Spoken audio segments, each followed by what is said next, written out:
Because I talked about how the American Revolution was essentially a conservative revolution. It was conservative in the sense that the founders, the people who were leading this revolution, they were not trying to tear down the political order and the social order. What did they want? What did people like George Washington want? Representation. They wanted to be the ones in control, right? They wanted to be the ones making the political decisions. They were the top of the economic rung, they were the top of the social rung, and they were the top of the political rung. They had representative bodies, they had commerce, they had the money, and it was this outside authority that was coming in from across the water from another representative body and saying, we're here to extract the monies from you.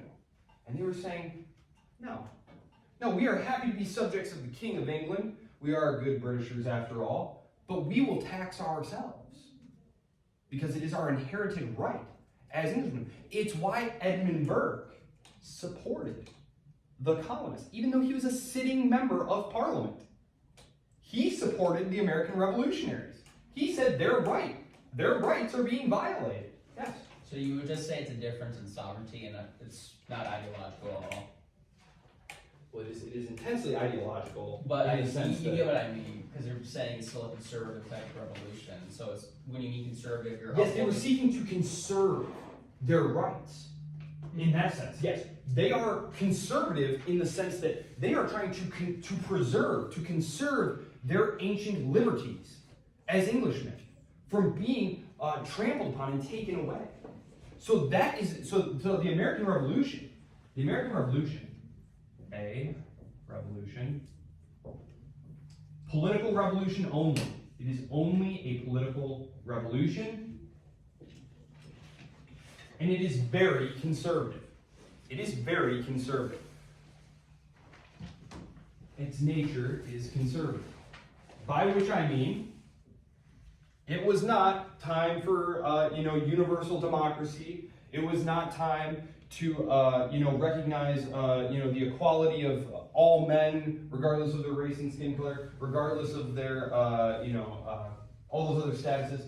It was a political revolution that simply sought to preserve their rights as Englishmen to tax themselves, that they could not be taxed without their consent. When we look at the pre-revolutionary governing structures and the post-revolutionary governing structures, who is in power then and before and after, it all looks the same. The only thing that you lack now are what were called royal governors. Royal governors. These were the king's representative in the colonies. And so what would happen is the king would, bequeath this upon you because you're a good, loyal subject, and, your nephew, I owe you a favor. He can go ahead and go there and be a royal governor. So he'll collect a salary from all of you Americans, right? And he'll collect around him like a mini court. And he'll hand out privileges to his politically connected friends. And this rubs the actual British Americans totally the wrong way. It feels like they're trying to recreate the gross courtly life of England here in the United States. And so they're already very much rubbed the wrong way. And so when Parliament comes along and starts saying, we're going to now tax you from London, they say, this is too much. This is too much. So it's a political revolution. They're attempting to conserve their ancient rights, their inherited rights. Yes? But it's only the rights that they have a conception of because of their founding ideas in the Enlightenment, right? So wouldn't that kind of just be like Sort of. So it's critical here that the rights of Englishmen did not come from a universal, life, liberty, pursuit of property, that stuff. Those are the natural rights. That's the natural law that Jefferson, as a good Enlightenment thinker, is putting forth in the Declaration. And this was all very agreeable to all of them in the abstract, but in the concrete, what they are objecting to are political settlements that have taken place going all the way back to Magna Carta, where the king acknowledged that he was bound to respect the rights of his baronial subjects, and there have been a bunch of different settlements since then. Remember, I mentioned the revolution of 1688, the Glorious Revolution, when they bring in William of Orange to be the king. He signs this guarantee of rights, this recognition of the rights of Englishmen. They were attempting to solidify in writing, okay, now there was clearly some debate over who exactly had power over what, specifically taxes, who could levy them and why. Parliament had been saying, look, king, you can't just take taxes, and this goes all the way back to the early the first decade of the 1700s, right? We talked about this with James I, who had tried to tax without going to Parliament, and Parliament said, no, that is our right, and he backed down, and so we avoided a crisis there. His son comes along, though, and tries the same thing, and they say, nope, and so he refuses to call Parliament for about 10 years, remember? I had mentioned this, he goes a long time without calling Parliament, but he gets himself into a war. And he needs the money real bad, so he has to call them back. And they really hash it out then, and then they raise armies, and they fight the English Civil War, right? In the 1640s. Yes, I'm sorry, I said the first decade of the 1700s. I'm sorry, I meant the first decade of the 1600s. I'm terribly sorry. Yes. And so they fight the English Civil War over it. And at the end of the English Civil War, Oliver Cromwell is standing at the head of a Republican government, but he dies very quickly. They can't find a suitable successor, so they say, we'll just invite the monarchy back. Clearly the monarchy have learned now that we are in charge of the purse strings, so they invite the monarchy back. But the Stuart monarchy just will not play ball, and so they bring in William of Orange, who is willing to serve as a parliamentary monarch. Remember, the Stuarts wanted to be like those continental kings who had absolute authority. But the English were saying, nope, these are all agreements and rights that we've had for hundreds of years, and now we're going to codify them right here, and you're going to sign this, and it's saying that every single person who comes after you is going to respect our rights. Yes? Why did they have to find someone who was of the nobility? Why didn't they make a new line of kings or something? Well, is that just like a dogma thing, or? Well, I definitely think that we have to try and put ourselves in the mentality of a 1660s, 1670s Englishman here. You've killed the king, which is like, oh my God, what did we do? You killed the king. They really didn't want to, right? And for centuries and centuries, there's a divine right that he is God's chosen representative, that he is ordained to be here. And so there was really this idea that we want to maintain the sanctity of the throne. You also need to make sure that you're not going to have a huge squabble, right? English history had been one of intense, fractious civil wars at times. And so they wanted to make sure that the person they invited in had a legitimate claim that pretty much everyone could say, okay, might not have been my first choice. The Stuarts will have Stuart loyalists for, until I think the 1720s is the last. It was called Jacobite Rising in the name of the Stuarts. Not like Jacobins, like French revolutionaries. That's later in this lecture. But pretty much everyone could look at William and say, well, he does have a claim to the throne through his wife, and so, and they're good Protestants. The Stuarts were crypto-Catholics, they're very popish. English don't trust that. So that's what's going on there. There are these evolved rights. So yes, the Enlightenment is there, but the Enlightenment is about universal rights. What the founders were appealing to was particular rights. Particular rights that had grown out of political settlements, laws, agreements, traditions, going back many, many centuries in the history of the English people. I can recommend a book by a fellow by the name of Joffé, who the book is called The Makings of the Medieval English Constitution from 1066 to 1450. It's a very dense book, I will warn you, but if you're interested in where these early ideas of rights came from, these initial settlements that came after Magna Carta, this is it. And he basically traces this all the way, basically up to just about where the Stuarts come to power. So universal rights, this is what the French Revolution is going to be about, is universal rights. So French Revolution, the Declaration of the Rights of Man. French Revolution. Declaration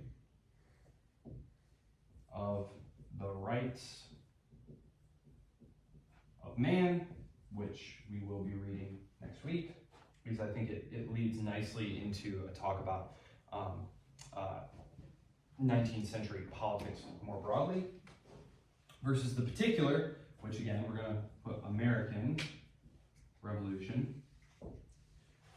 They are declaring their rights as Englishmen. Declaring rights as Englishmen, not as people. It isn't all people have a right to live under representative government and to be taxed only according to their consent. It is, no, we have these rights as Englishmen. So, this right here is at the heart of Edmund Burke's critique of the French Revolution. He is a supporter of the American cause in Parliament. Even though he is, so Edmund Burke is born in Ireland. His father is a lawyer. Burke himself is supposed to go into law, so he had an excellent classical education, but he wound up getting into political writing. And he eventually became the editor of a very hot Whig reform political journal. And so he got into the business of writing pretty intense polemics, getting into all the debates about, English politics, including the American Revolution. Because, of course, he's writing in defense of the American revolutionaries 25 years before he's writing this about the French Revolution in the 1890s, right? 1890s, goodness gracious. The 1790s. It was a very long night. My son is the whole time change thing. We gotta stop. We got to stop. Stop with the daylight savings time. Someone put a stop to this. We don't need it anymore. Oh man. Every time it happens, it just throws everything off. He's been getting up at like 5:30 in the morning every day. Okay, so he's writing in defense of the American revolutionaries in the late 1760s, early 1770s. This was not a class about the American Revolution, but I did try to show you that the break with Great Britain starts very soon after the 7 Year War, soon after the French-Indian War. When you get taught it in high school, they kind of make it seem like everything happened like bang, bang, bang, bang, Paul Revere, dumped the tea in the harbor, shots at Lexington and Concord, and now we're fighting. No, this took like 15 years to all play out here, right? And there's debates back in Britain about should we, assent to the colonial demands and stuff, and there are factions in Parliament who are fighting about it. And Burke is saying, just let them tax themselves. They're Englishmen, they have representative government over there, they're saying that they're loyal to the crown, let's grant them what they're asking for. And there were others who believed in parliamentary supremacy, who said, no, this is treason, this is rebellion. We need to put a stop to this. And it was them who won out, and so war came.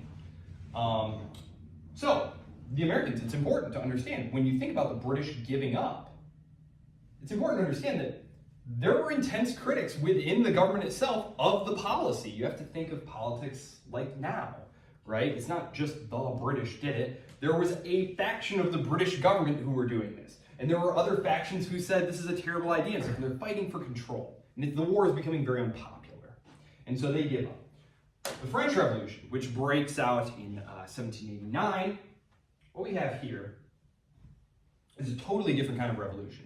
And one that Burke is going to be intensely critical of, even though he was a defender of the American Revolution. So, Burke's issue here is its universal claims. It's a true Enlightenment revolution. Because what the French revolutionaries are claiming is an abstract set of rights. The right to govern themselves, the right to create a new government, whole cloth, the right to seize church property and distribute it how they will, just whatever they want to do. Violate the rights of property, violate the orders. I mean, it is important to remember, Burke is a believer in what we call the orders. The orders. We are not yet to the 19th century where I will start to talk about classes of people. When we introduce Karl Marx here in, I believe, 3 weeks. Talking about orders. So we have orders. Orders versus classes. Classes is a way of grouping society into socioeconomic groups that's going to emerge in the 19th century, when we've essentially started to adopt just a very commercial way of viewing ourselves. You are your socioeconomic standing, and you are free to engage in trade and in agreements with whoever you want, and to live wherever you want, and to do whatever you want, to move in and out of agreements freely. This was not how orders worked. Yes, they look similar at a distance. It's like, oh yeah, so you got the really rich guys on top, and that it looks similar. But orders entailed very strict social obligations and duties. For example, if you were a noble landowner, you couldn't just boot your serfs off the land to make way to graze some sheep or something. You had responsibilities to those people who had been, their family had been occupying that land, had been serfs, for a very long time. And again, serfdom is abolished, and these agreements evolve. But it's important to understand that the idea was each class had a role to play, right? There is the order who prays, the order who fights, the order who works, right? And they're all working together for their mutual benefit. Burke is saying, look, it's true that the French order was very out of balance, I guess he would say, because the nobility wasn't paying taxes, and the clergy weren't paying any taxes, and the peasants were just getting squeezed relentlessly, as well as that upper class of merchants, the merchants. And there was no representative taxation going on there. But he would say, well, yes, maybe they want to reform that, but there's really no history, no precedent for having the kind of representative organizations that we have here in England, which grew organically over a long period of time, and so we should be very leery of embracing the revolution in France. Let's be patient, because you have people like Tom Paine and Mary Wollstonecraft and Price, another very famous philosopher and preacher, who were giddy at the thought of a French Revolution when it first happened. But Burke said, let's be more aloof. Let's see how things play out here. We have no idea what they're about to do over there. They have no tradition of self-government to fall back on. And sure enough, when the monarchy is toppled, very quickly, who takes power? Robespierre. So, basically, the French Revolution, and again, this is not a class on the French Revolution itself, you need to understand this to see why Burke feels what he feels. Initially, in 1789, you have a revolution, and it is an attempted political revolution.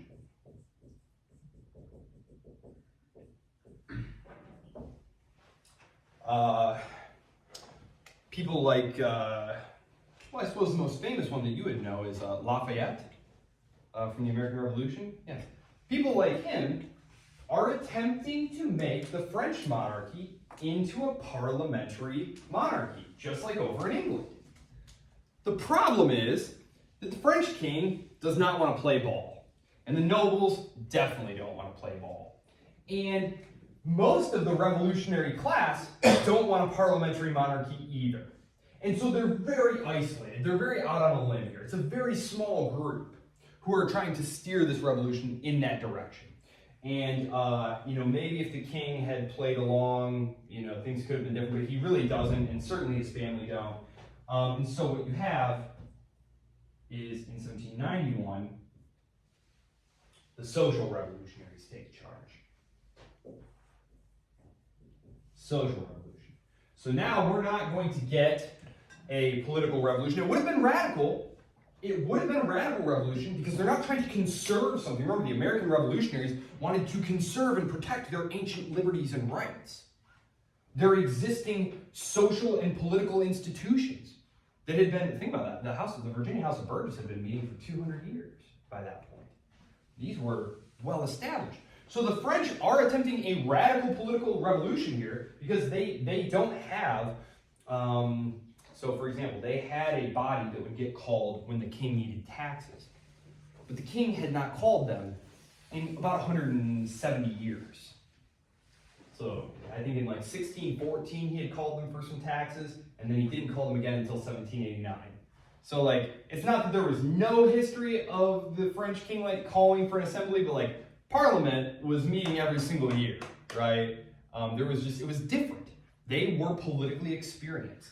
So it was a political revolution. It was not a conservative revolution. It was radical. They were trying to create these institutions and to imbue them with legitimacy, but no one recognized them as legitimate. It's like, you just made that up.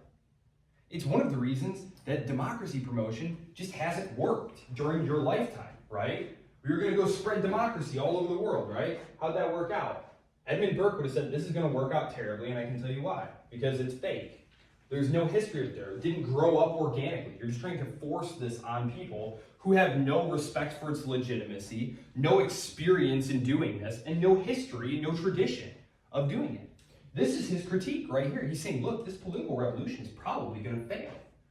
And when it does, who knows what's going to happen? And sure enough, the social revolutionaries take charge. Yes? Do you think that places like Japan and South Korea and Taiwan would be examples of that not being the case? Because for them, I know it didn't like necessarily happen after their respective wars, but it doesn't seem to be homegrown, like you said, yet they are still democracies. I think that's an excellent example, and I've had several seminars where we talk about this, and I think, therefore, I can give you some interesting things to chew on here. So, firstly, in the case of Japan, they had created representative government. Their constitution was based on the constitution, I believe, of, oh gosh, which one was it? Basically, the Japanese started bringing in foreign experts and copying these from all over. I want to say it was one of the German states that they copied the Constitution from. I know they brought in a bunch of Prussians to train the army, but essentially, they had limited representative government in the 19th century, starting in like the 1870s. And they democratized it to the point that you basically had a pretty well-working democracy by the 1920s. So they had tradition. Granted, it didn't go back hundreds of years, but they had experience there doing that. The second thing that I will point out is that in the post-war period, when the democracy was revived and brought back, because they had, of course, been kind of living under a military dictatorship during the war, what happened was they were living under occupation, right? Like, they were living under martial law for many years. And the United States government gave them their constitution, said this is how it is going to be. They invited in all of the leading Japanese members of society who weren't being executed for being war criminals. The same thing pretty much happened in Germany, right? So you brought in all of these big industrialists, all the big political power players, and said, get your network of clients together, right? Because you have patrons, you have client networks. Get them together, tell them this is how it's going to be, and let's get this ball rolling. And they did. And fortunately for Japan, economic growth. Lots of economic growth. They raised the people's standard of living. That will imbue a government with a lot of legitimacy, right? It's working. It's working. What if Iraq had been militarily occupied by the United States, and then all of a sudden they were seeing 10% GDP growth annually with no violence at all? Do you think it would have stuck then? Probably. Probably it would have stuck, but that is, of course, not even close to what happened. Because, just think about the geography here. Think about the ones who, South Korea, basically an island. Taiwan, literally an island. Japan, literally an island. And they lived under intense martial law. Again, South Korea was a dictatorship, a US-backed dictatorship for 40 years. Taiwan, US-backed dictatorship for 40 years. Had lots of American expertise and infusions of capital and know-how. And again, the regime was able to get people very rich. And then the democratization process, you had a rich population who had been schooled on a pretty steady diet of liberal values coming in from the West, who were very closely aligned to the United States in terms of our military alliances. They had a lot of back and forth cultural exchanges, obviously large military bases there. And in the case of Taiwan, democratization was seen as a way to bring them closer to the United States, to help tie them closer to the United States. It was almost a form of an added layer of survival, because the dictatorship was unpopular. People in the United States were saying, why are we supporting this dictatorship here? We talk about human rights and how Beijing is so bad about human rights. We're supporting a dictatorship. And so they thought, well, one way we can change that. So there you go. I mean, these were just, when you look at a place like Iraq, number one, no tradition of self-government. Number two, it's a made-up state, right? Iraq was just a collection of different, it's basically 3 states that the British and French just smushed together at the end of World War I when they were dividing up the map. So it had no history. The Kingdom of Korea goes back 1,000 years. People of Taiwan, that's a little different. You have a fusion there with the Japanese kingdom, of course. Yeah. So you're saying that part of the reason why it was able to work in these other countries as opposed to like Iraq, for example, is because they artificially set the bounds of where the borders are when there were like different empires there? It's also the matter of how is security situation. You can't have lots of economic growth if you have a poor security situation. And think about it. You have a peninsula that is basically an island that's occupied by the United States. You have an island occupied by the United States. You have another island that is being living under a police state that is being secured by the U.S. Navy. Okay, we can definitely keep crime and violence to a minimum in this situation. We have an intense monopoly on violence by the government, right? In Iraq, okay, all right, there's Iraq. Okay, I'm not nice. Okay, Iraq is bordered. This is huge. This is a huge state, and it's got borders everywhere. You can't possibly seal these borders off, right? It's not possible. You also had tons of army officers who, what was his name? Bremer? Idiot. He literally shows up and says, all right, listen, all you officers, all you army guys, just go home. You're fired. Turn in your weapons? No, you keep the weapons. That's fine. Literally fires the whole army, basically. Lets them all keep their weapons. Boom. Insurgency. Immediately. It's like, of course there's going to be an insurgency. You just fired all these guys and let them go home with their guns. Like, obviously an insurgency starts up. And then they tried to arm other tribal factions to fight them. And, that just turned into that was where the whole civil war came from, the Shia and the Sunni. It was, a horrible disaster. But you also had a free flow of weapons and fighters coming in from all over because you couldn't possibly secure these borders. And so no one wanted to invest capital when you have things getting blown up and shot up, and it's a terrible place for economic growth. So, yeah, that's what I would say there. It wasn't just that it was artificial; it's that you could not maintain a security situation that allowed for economic growth. And again, what has given the communist regime legitimacy, more legitimacy than they could ever have hoped for in Beijing, is what they've done to the standard of living of the average Chinese person over the last 30 years. I mean, it looks very permanent now, but if you go back and you look at the history, that regime was holding on by a thread in the 1980s and early 1990s. It is the fact that they have made that country astoundingly rich and prosperous and proud that has given them more legitimacy than anything else. Well, isn't that because they opened up to the rest of the world?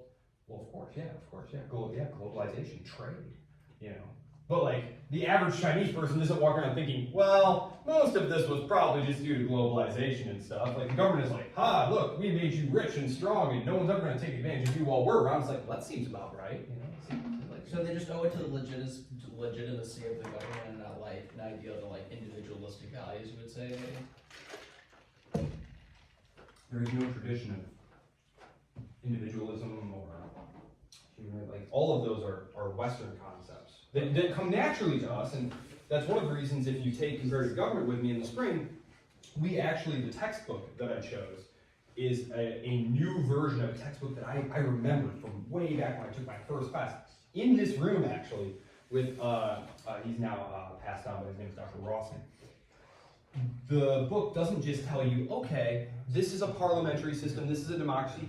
They go into intense examples of like, what do voters in Japan care about? So you're not just studying the political structure of Japan, you're learning what is politics about in Japan. How do they think about things? What is their society like? It's very difficult when you go to non-Western countries. And Japan isn't even a very good example because it's so westernized. But like if you're going to study like the politics of Nigeria or something like that, like you need a primer on like, what is this society like? Before you can start talking about what are they arguing about and what are their politics about. And in the case of the French Revolution here, just to tie this thing back together. Yes, no, go ahead, keep us going. This actually ties No, go ahead. as well. There's this book I read this summer called the Viet Cong Memoir. and it's about this guy who grew up in an aristocratic home in China, and then, or in Vietnam, sorry, in Vietnam, and then, like learned from the Western French big thinkers of the day. I went to university in France, and then came back and like felt that it was his right, or not his right, but his duty as a Vietnamese person to lead a social revolution just like the French did. And that's how he justified the exact thing that the Americans from the West fought against. And That's so it's exactly weird because he took his ideas and he had all these individualist ideas, but then they slowly just melded with the collectivism of the East, and then he was supporting communism before he knew it. But in the book, he kind of laments his decisions of the past. Wow. Once the communists actually took power, and then he got exiled to France. And unsurprising, right? Because he would have been viewed as, a suspect element, a possible reactionary, because he came from. I mean, Ho Chi Minh himself studied in university in France. It was very typical. Gandhi as well, although he was over in England. Most of those revolutionary decolonization leaders came back from their educations in the West talking about individual rights, nationalism. Nationalism is a made-up thing. Like that's the reason that I've avoided using the word nation so much in this class, even though it's sort of a shorthand, like, oh yeah, the nation, nationalism. Nationalism is a very particular ideology that is created with the French Revolution. Because, again, going back to our Enlightenment, and they're big readers of Rousseau, the general will is where political authority comes from. The general will of who? The French. Well, now we have to have a conversation. Who's French? What does that mean? What does it mean to be French? Well, they speak the same language, right? But France at the time, only a very, I would say like 30% of the population spoke Parisian French. Many of them spoke like Provençal or a whole bunch of other different languages. They were all various dialects of different languages. Some of them were like, closer to Latin than French is now. But you essentially had several different languages, So one of the big things that they're going to be trying to do is standardize and rationalize everything that's going on, because you have, oh boy, I have to draw another one. Okay, here's France, sort of, I guess. So you have this group down here who speak a language that the people up here near Paris can literally not read or understand. You have Bretons, Gascons, you have all, these various Germanic peoples, you have these guys, Savoyards down there. Literally, you have all these different linguistic groups. They all live in the kingdom of France. Now, when France is the personal property of the king of France, none of this is a problem. It doesn't matter. He just has, some nobles who deal with this area, and some nobles who deal with that area, and some nobles who deal with this area, and they all pay their taxes to him, and it's all no big problem. Because the king is in charge, right? That's where the authority is. But when the authority is now being lodged in the general will of the French people, now, all of a sudden, we need to create a French people. The nation is sovereign. This is the birth of nationalism, the French Revolution. And just brings us back to the Chinese, Zhou Enlai, who was a good student as well. Richard Nixon and he were talking, this was in 1971, I believe, and he said, Nixon says to him, what do you think of, Western politics and stuff? What do you think of, like, the French Revolution, for example? What do you think of the impact of the French Revolution? And Zhou Enlai says, I think it's still too early to tell. I think it's still too early to tell. Nationalism, this idea that we're going to make sovereign states of all these identical peoples, right? But the process of forging a nation is a process of eliminating difference within that nation. Okay, not to get too far ahead of ourselves here into the 19th century, but the idea of purifying the state, all that stuff, like this all comes from this Enlightenment thinking about who rules, why, and it's this idea that you can take, and Burke actually says this in here, his criticism is, I cannot imagine the pitch of hubris to which you must rise to imagine that your country is simply a blank slate. That you can just wipe all tradition and history away from your place of being and just make something new. That human beings are just so much clay, that states are just things you write on paper. He says no. Actual political authority, actual identity is something that evolves over time, that is grown together organically. And that's what makes it strong. That's what gives it its legitimacy. And so he's intensely critical of the French Revolution because it is a universalist revolution that appeals to no rights as Frenchmen. They're making Frenchmen. They're in the process of making a Frenchman right now. For example, sending out lots of public school teachers to teach all these people how to speak Parisian French. They're sending out lots of, what do they call them? They're not like war commissars, but basically like attendants to run these various districts and to start making everything the same everywhere. They start getting rid of all the little internal barriers to trade, all the little different taxes, because, this noble, if you brought, let's say you were growing some olives here. Well, they don't grow olives in France. You're growing some grapes. You're growing some grapes here, and you'd like to take them to this port over here.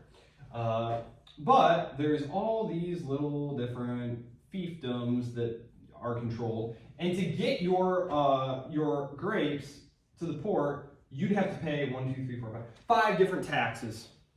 You got to pay every single time, and it retards trade, right? Because those are your margins, right? You're not going to grow extra grapes to send them to market if you can't make a profit on it. So they're trying to do what's called liberalize. Remove barriers to trade. To standardize weights and measures. To make taxes more uniform. To make administrative barriers make more sense.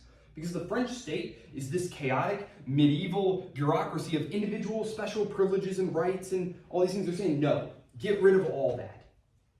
The only authority is right here, it's in Paris, and everyone else has the same rights as everyone else. There are no special rights or privileges.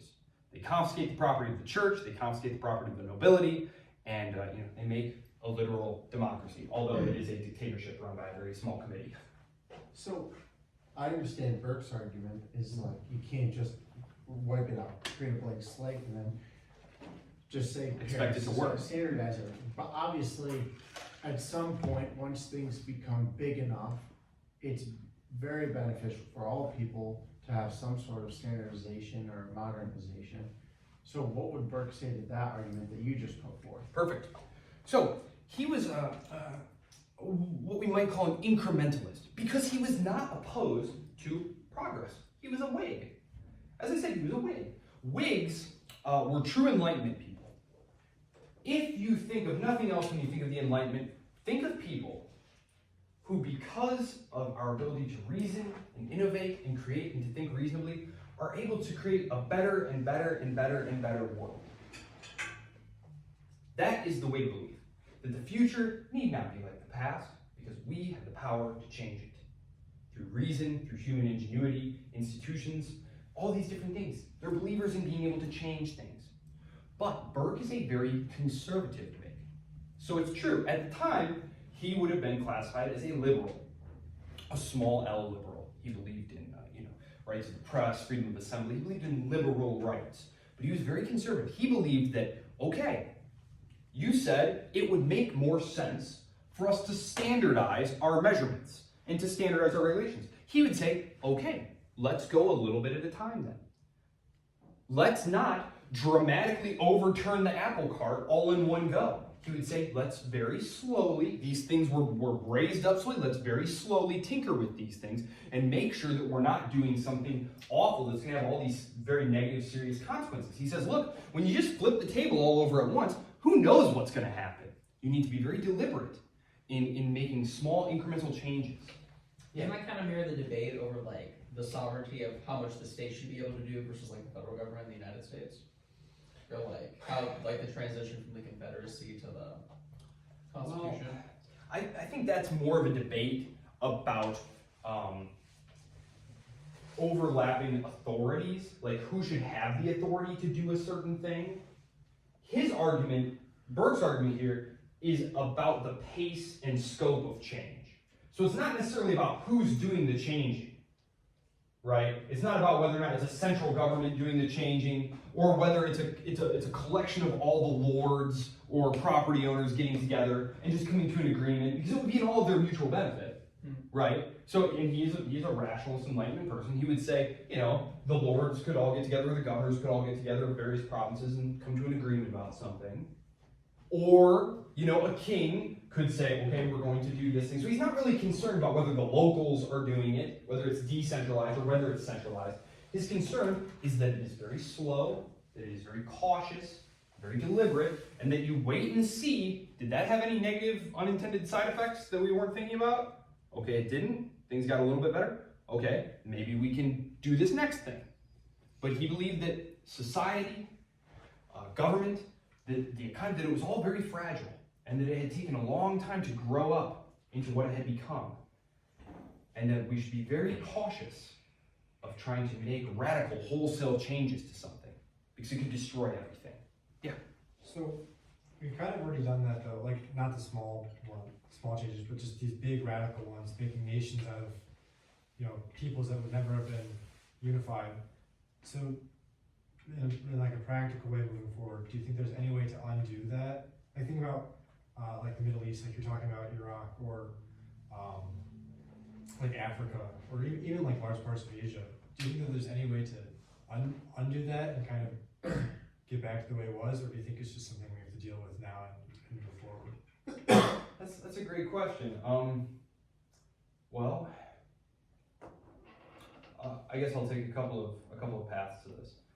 When the African states were getting independence, they held a big congress, the leaders did, and they said, look, all of us recognize that these borders are a disaster. But rather than letting everybody start fighting over them, let's all just agree to leave the borders where they are. And we'll just try and do the best that we can there. So on the one hand, you have that idea of let's just try and make it work. And I think if you're going to do something like that, in the case of Africa, you have these states with all of these different tribal groups locked in there. Which again, this was part of the colonial legacy. Because you need to run these operations in these colonial outposts on the cheap, right? You don't want to staff a whole bureaucracy there and keep an army there. That's insanely expensive. What you want to be able to do is balance the various tribes off of each other, right? So you want to include a lot of them, a lot of different ones in this one administrative area, where they're more concerned with making sure that one of their number doesn't get raised above the other, so they'll keep each other in check. So you need, essentially, if you're going to keep these states the way they are, you need to find a way to balance their concerns. One state that's done an okay job of this, and I'm going to say okay because at one point there was a horrifying bloodletting there. This was like 70 years ago. Things have been like, I don't know. The more I think about it, it's not a great example, but like Indonesia.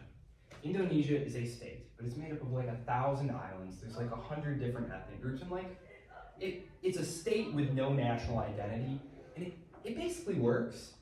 You know, there is violence, like it's not perfect, and there was a huge bloodletting like 70 years ago, but so it can work, you know, but you need to have a state that's willing to allow that kind of regional autonomy. It's part of what's being fought over in Ethiopia right now, is you have these Tigrayans, are what they're called. And like, it's complicated for those of you watching this, I know it's a little complicated, but I gotta be quick, I have 30 seconds. Basically, they would like to be left to rule themselves in their own way, and the central government is saying no. And so they've been fighting now for like years. So you have to have a central government who's willing to allow for a lot of regional autonomy. But that is not the tendency of states. One of the great dangers is that a political capital is a center of power. And power, we remember our Greeks, power it seeks only more power. And getting more power doesn't sate the desire for more power, it only whets the appetite for more. So, yeah, you had wanted to add something? Yeah, I want to ask about, like, is that how it worked in Yugoslavia before they all Oh boy. I mean, that's what I first thought of. Okay, so the Balkans, gosh. You know what? I'm going to save that one. Please bring that up again. Yes, because that's one where it's, nationalism is dangerous. But if you're looking for legitimacy as a leader, playing on nationalism is a huge trump card that you can use. And so as that state was breaking up and they needed political leaders, you had Croats, you had Bosniaks, you had Slovenes, you had Serbs, you had all these various groups in there who all had their own national identity. Leaders emerged by playing to their national identity, saying, I am the protector of the Serbs. This is Serb land. And I'm not trying to blame the Serbs, just to be clear, although they did some bad stuff. Everybody did bad stuff. I'm just saying all these leaders who emerged were intensely nationals. It was the quickest way to get power, is to play on these national differences and to play on being a defender of your ancient rights. Again, you had plenty of moderates who were saying, okay guys, we're kind of in a delicate situation here. Maybe we should all just be cool. Nobody wants to listen to that, right? Just imagine, do the moderates win out in our own political debates? Never, right? And in the Balkans, in the former Yugoslavia, which is now Bosnia, Herzegovina, parts of Croatia, Serbia, it was a huge mess. I mean, it was a tinderbox. There were lots of ancient grudges, lots of bad blood. It was always going to need very moderate, very delicate hand. Really, it was the dictatorship, the communist dictatorship, that held it together, because you were terrified of what you might, what the government might do to you if you, stepped out. So they were able to keep those national differences down and suppressed. But as the communist dictatorship's power weakened, much in the case of the Soviet Union, right? When the Soviet Union fragmented and broke apart, it broke apart along nationalist lines. Gorbachev himself, when he was asked, what happened, he said, well, we underestimated the nationalities problem. It had been a well-known problem that you have all these different nationality groups in here, and let off that pressure. You let off the repression just a little bit. Nationalism, arguably the most powerful and successful political ideology that we're going to talk about in this class, nationalism. And we're going to introduce it, I believe, next week. It's a 19th century phenomenon. I mean, we're here in 1789. So nationalism is not a thing. Nationalism is not a thing. It's going to become the thing, though. The thing. So, the political project of the 19th century is making a state for yourself. The Italians are going to make a state. The Germans are going to make a state. Those are the big ones. Those are the big drivers. Yeah. So politics will democratize. It's a very fascinating period. All right. I will see you all on Monday. No discussion board this week. Organize your papers. Make an outline, because next Wednesday when we get together, I am going to be at your disposal. I will spend a few minutes talking about some things, but then I'm going to individually spend 10 minutes with each of you, helping you with your paper. So those 10 minutes will be more helpful to you if you have an outline or something. Instruction, whatever. But I'm ready to play. All right. I will see you all on Monday. Have a wonderful weekend. You as well. Thank you very much. Thank you.